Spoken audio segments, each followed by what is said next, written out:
Are you gonna give us a preview of your English accent? Are you gonna crack out that bad boy? Oh man. Let's see. Like something standard. Hello, sir. Would you like a cup of tea? Oh, that was brilliant. Yeah, top marks. Was? Yeah, no, I enjoyed that a lot. Red light district.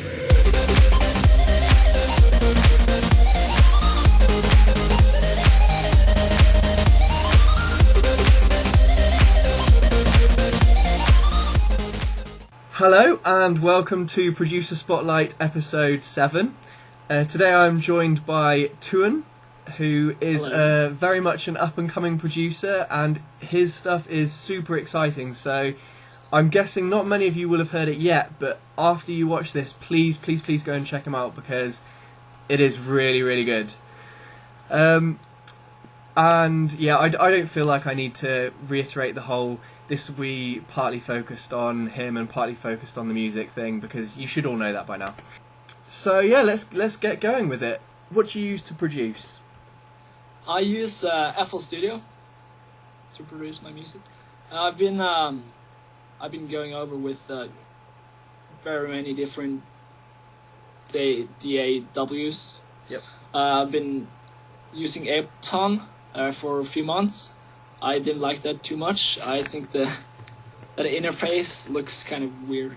It's FL Studio was just much simpler. It's a bit more user friendly, isn't it? Yeah, it is. It's like when you've got the basics, it's so much easier to learn the rest. Yeah. And also there's the advantage of all the plugins as well, which obviously you have on Ableton, but some DAWs you don't. So you started producing quite recently, if I'm... Yeah, I haven't been going for that long. I started messing around with Ableton in late fall 2011, and then I got introduced to FL Studio about winter 2011, and I just played around, made crappy music, recorded my guitar, and made some everyone begins. metal drums and stuff. Yeah, and I think it was February 2012. I decided that I wanted to do something serious out of this, so I created a YouTube channel, which I called Paranoid Squirrel. Okay. Yeah, and I put out a few remix songs, and a few days later I thought that it was a crappy name, so I just renamed it to Tune. I think branding is very important when you're trying to break It is. into the music industry. I'm so glad I changed to Tune. Yeah, no, I mean, you've got to have something unique, but I don't know if Paranoid Squirrel was quite... No idea where I got that from. Probably came in one night after a few drinks. Paranoid Squirrel, that's it. So, is this what you're aiming to do now, producing full time, or do you... Well, I'm still going to school. This is my last year, and I'm graduating. But as it is now, it's just a hobby that I spend a lot of time with.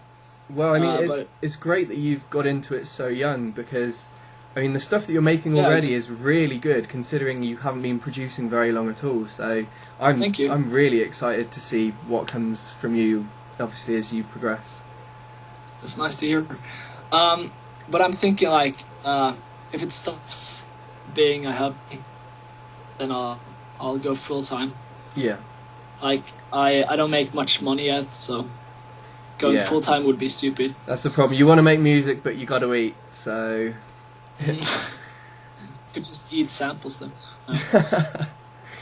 Yeah, if only. So, what would you say is your most successful tune so far? Whew. I'd say probably, I don't know, Red Light District seemed to get a lot of attention already.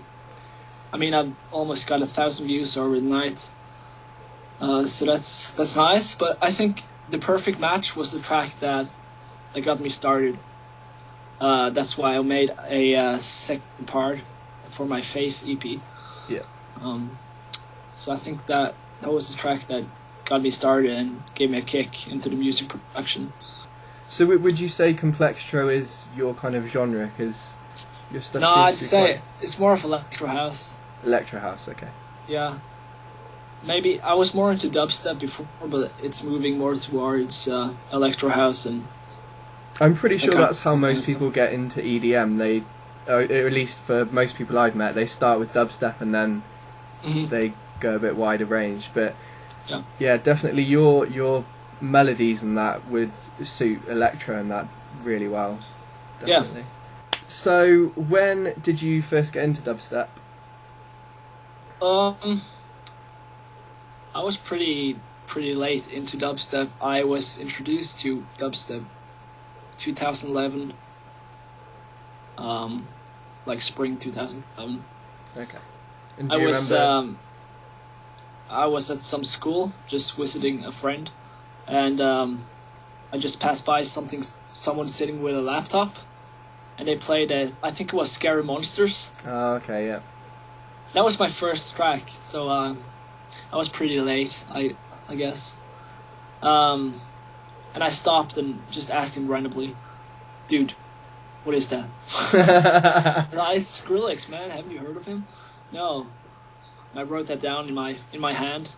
Yeah. When I got back home, I played it on Spotify, and I was like, "Whoa, this is sick." Yeah.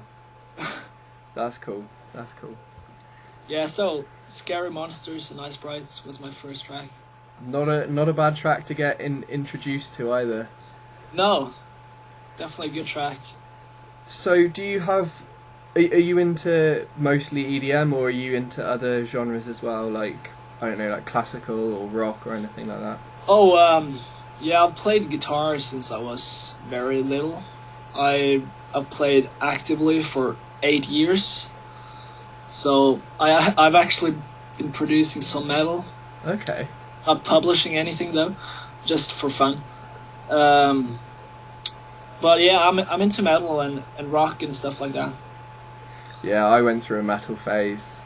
Yeah. Yeah, I think we all did. it's natural to go through when you're rebelling as a teenager. You've got to get some metal on that, and yeah. There's actually a much similarity between metal and dubstep, like the up and the drop and yeah, or kind of drop. So, are you in a band or?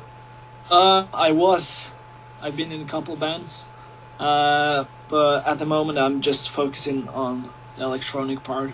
So I'm all by myself. All by myself. If you could take any song from all time by anyone, any genre, and release it as your own, what song would it be? Wow, that's a big question. Whoa. Let me think for a second. Strobe by Deadmau5. Oh, okay. Yeah, big tune. Yeah, that one is just art. I get that. It's so melodic and so well put together. I've actually done a remake. Oh, really? That big of a fan, yeah. Okay. Is that on your SoundCloud or? No. It used to be on YouTube, but I deleted it. Why? You can have it after the interview. Okay. Yeah, I would. I'd love to hear it. So yeah, we've discussed your collaborations, but if you could collaborate with anyone, who would it be? Whoa. Justin Bieber. No, I'm not allowing that. That'd be my second choice. But Madian. Okay. Yeah. Is. That's twice really he's been good. chosen now. You and Rogue have both gone for Madian. Oh, Rogue said that too. Yeah. It's true. Yeah, I remember. But he's really good. Yeah, he is. His melodies are amazing. I'd love to learn like how he do his mix and stuff because he's so young. Yep.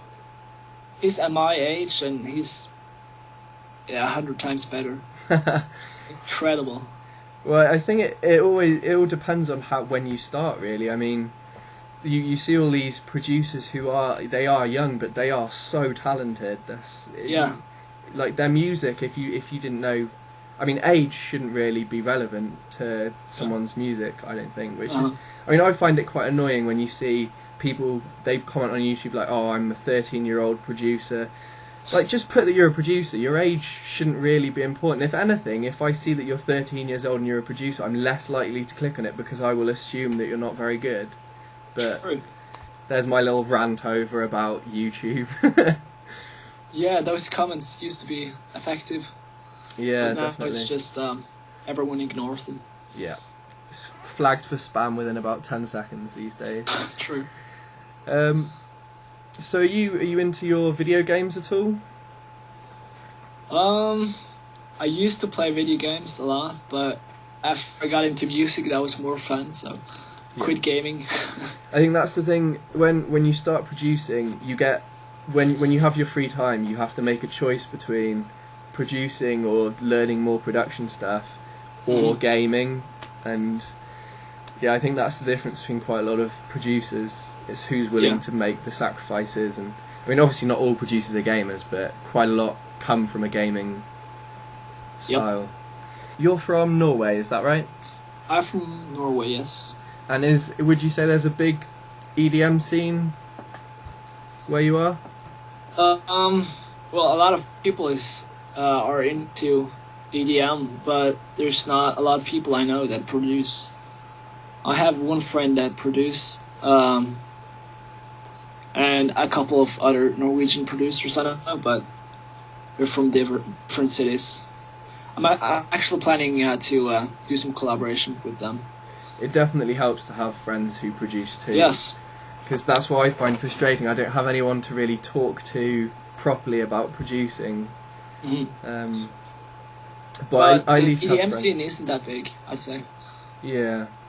Is it more metal scene or? Yeah, definitely. Definitely. There's a lot of and hardstyle is actually pretty big in Norway. Oh no! I know. Can't stand hardstyle. I don't get it. Straight over my head. I can imagine it appealing to like young. I don't know. I reckon I would have liked it when I was about 11 to 13. I reckon it would have matched my levels of hyperactivity back then. Yep. But I think used to like hardstyle. yeah. Because like after before I got really to producing, it was just about getting the hardest bass you can ever imagine. Yeah. And the hardest drops and stuff, and never cared about melodies or anything, just hard wobble and a kick. Yeah. But now it's more of getting the perfect mix and a melody that people can remember. Yeah. And like, take for example Levels from Luigi. Like everyone remembers that melody Yeah. because it's so catchy.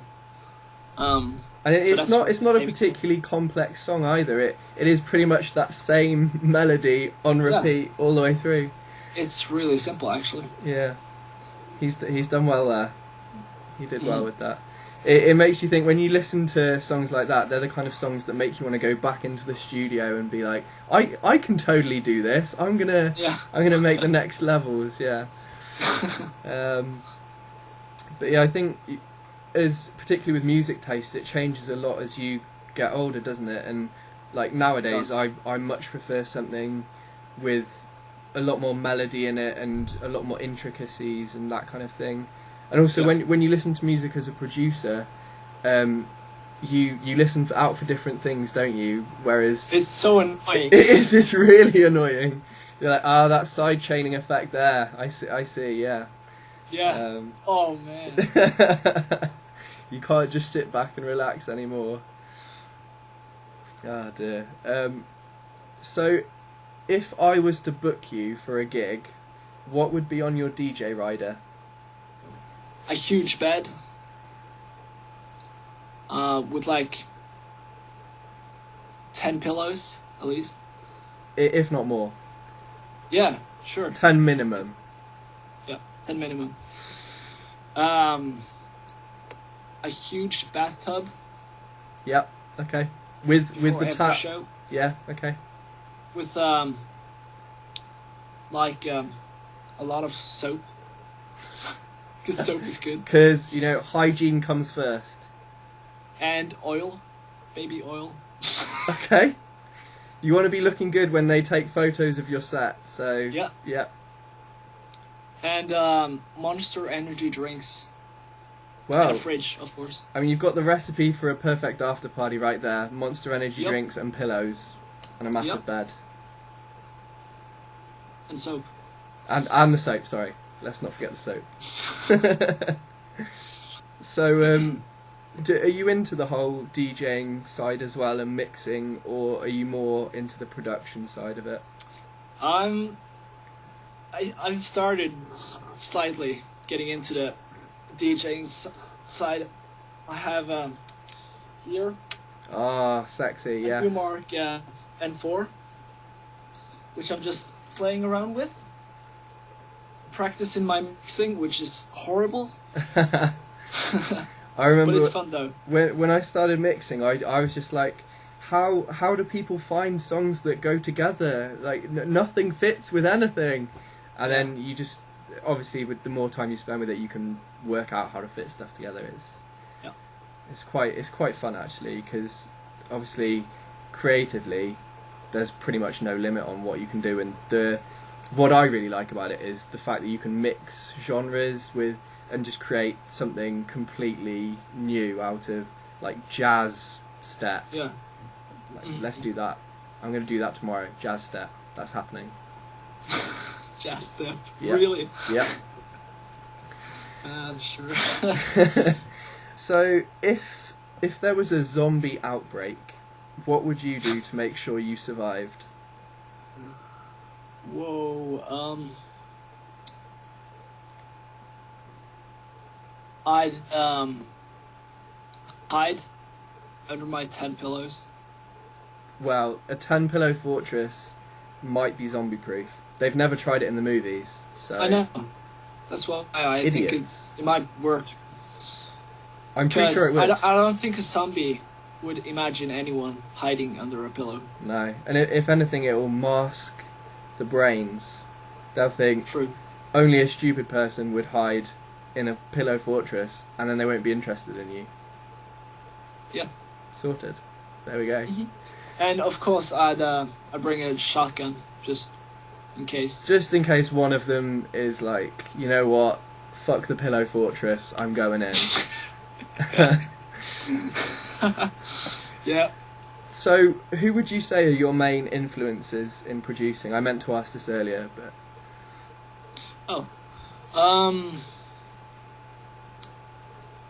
I like Rogue's music a lot. He has some good melodies. Yeah. Tristan. Yeah, when you said Rogue and his melodies, I straight away thought of the Catalyst EP that him and Tristan did, just because every song on that was awesome. It's just the way they start off with one really good melody and then just develop it, and it just gets more and more awesome. Yeah, blows my mind. It does. Yeah. And Madian is big influence. I like his music a lot. I also listen to like hard dubstep, like Flux Pavilion, Schism, Skrillex. Yeah. And yeah, but as it is now, I'm trying to head more towards electro house, so I'm listening more to house music and electro. Okay. So there's this Norwegian artist called Mikkel Christiansen. Okay. That's a Norwegian name. Sounds pretty weird when pronouncing it in English, but he's how a really do you good pronounce electro it in house Norwegian, producer. then? What? How do you pronounce it in Norwegian? Mikkel Christiansen. Okay. Sounds weird, right? So it's just said the same but with an accent. Yeah. Okay. So who would be your favourite act to go and see live, and why? Favorite acts. Live Party. Great choice. Just because they're so insane. Yeah. I can imagine they'd put on one hell of a show as well. Yeah. And obviously with their time from Pendulum, they obviously know how it all works, and you'd imagine they'd be up there with their performances by now. Mhm. Yeah. So, obviously you're quite young, but if someone was to make a movie of your life, and we'll have to imagine, that all this amazing stuff happens in the future, who would you cast to play you in it? Whoa.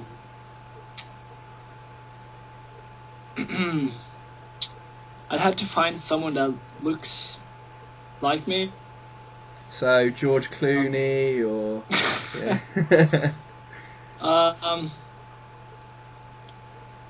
Maybe Steve Carell. Okay. Not doesn't sure look if he's the anything dead like- ringer you're looking for. Well, regardless of looks, who would you want? Okay, then I'd want Will Smith. Everybody wants Will Smith. He's awesome. He is. He's too cool for just everything. I know. And, he raps clean stuff for the kids. So, what's not to like? You love a good Will Smith clean rap. Yeah. Will Smith. Clean the floors. Take off your shoes. If you had to be stuck in an elevator with someone for 12 hours, who would you want it to be? You. Oh wow, I'm flattered.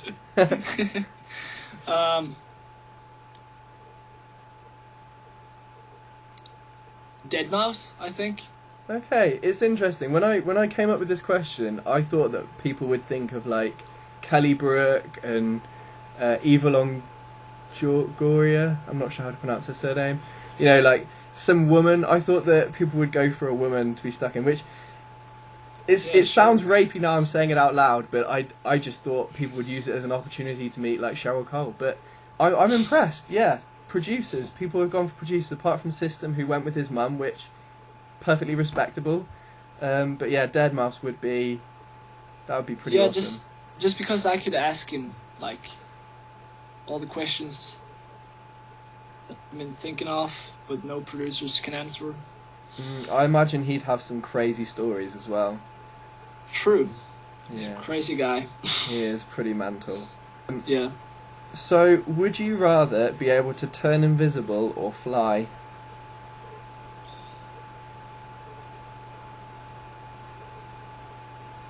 I'd say flying, yeah. I think that's going to be the popular choice now. I was swayed. Yeah, how awesome wouldn't that be? It would just Fly. be brilliant. It's man's dream to fly. I mean, Yeah. turning invisible would be great for pranks and that kind of thing, and just scaring people and maybe stealing stuff. But flying would be one hell of an experience. You'd probably have to get some kind of special suit made, I would imagine, because it would probably be really cold to just fly, and you'd need Yeah. goggles. Yeah, I'm sure. Goggles, yeah. I'm sure you could work out the finer details. I mean, hey, you can fly, so you can sort out all kinds of shit. But would I have wings or just arms? Well, would you be Superman or would you have wings? I think wings would be pretty kick-ass. I think that would be pretty awesome to like stand there with these massive wings. Yeah, I wouldn't want little flying babies. That's scary. I mean, Yeah. babies are hard enough. You don't want them flying around and vomiting on the walls and no. It'd be like you're going out in the pram and then all of a sudden they're off flying away. Yeah. So if there was a fire in your house and you had to save 3 things, what would they be? My laptop, my speakers, no, not my speakers, my microphone and my guitar. It's funny the amount of times it's always laptop first because we're producers. Our laptop is kind of our life. And then I didn't expect as many people to say microphone as they have. I guess you get attached to them. I don't actually have one, so. Did you in Red Light District there's the red light vocals, is that you? No. Where did you That's a get friend that of mine. sample? He has a golden voice. Oh, okay. So you got Perfect someone for else to record it. cinema trailers and Okay. stuff like that. He's got that coming this fall, that kind of voice. Yep. Okay, that's a brilliant. I mean, fair play to the guy who has made a career out of saying pretty much the same thing over and over again. Yeah. For films. It's just great. Just born with an epic voice. That is his talent. That'd be brilliant. And what's in the pipeline for releases and that kind of thing? What have we got to look forward to from you? I'm starting to do my own vocals. That's the biggest thing. Oh wow, okay. So sung or rap or Sung. okay. So That's it's gonna exciting. be fun. And so I have a single done, finished. Okay. Just dealing with the record label, getting it released and stuff. Should be out in sometime December, I think. Yeah. That's gonna be my first vocal song. Wow. That's gonna be fun. And I'm working on an EP. Okay. With I'm planning 3 or 4 tracks. So those are my upcoming projects. And when roughly are you aiming to have the EP done by? January, February, Okay. around then. Early 2013 release. Yeah. I look forward to it. That's actually Yeah. really useful, doing your own vocals. That's one thing I wish I could do, because Yeah, I think you're getting more for original sound too. yeah, definitely. And obviously, when you're making the track, you can put it. You could, because you're doing the vocals. You know where you want to go with it, what parts you Yeah. want, and that's one main problem I'm having with my EP. I've got tracks ready, but they need vocals because I've designed them to have vocals, and it's just getting the vocalist to hurry the F up. No offense to you vocalists if you're watching this, but you are terrible at getting in contact, so I've said it. But yeah, if I could do my own, that would be great. But unfortunately, I have the singing voice of a ill cat, I would say, and an ill cat is my sound. Auto-tune. Yeah, not a big fan of the auto-tune sound. It just No, it just grates on me a little bit. it does. And I also feel like it cheapens a song if there's auto-tune on it. Definitely. But yeah, thank you very much for joining me. It has been an absolute pleasure to get to talk to you and get to know more about the man behind the music. Yeah, it's been really fun. And I am really excited to hear these new stuff from you. Also, for anyone who's going to go listen to your stuff, what track would you recommend they listen to? I mean, Red Light District is the newest, and I would recommend that because I'm a massive fan of that. But is there It's definitely one of my best tracks. That and Once Was, the one I did with NEB. Yeah, that's really cool as well. And it's got a music video and cool stuff like that. So Yeah. go check it out. But yeah, thank you very much for joining me. And yeah, I'm looking forward to seeing more stuff from you on the way. Yep. Well, great. And take care. Keep going at it. And speak to you soon. Yes, same man. Cheers. See ya.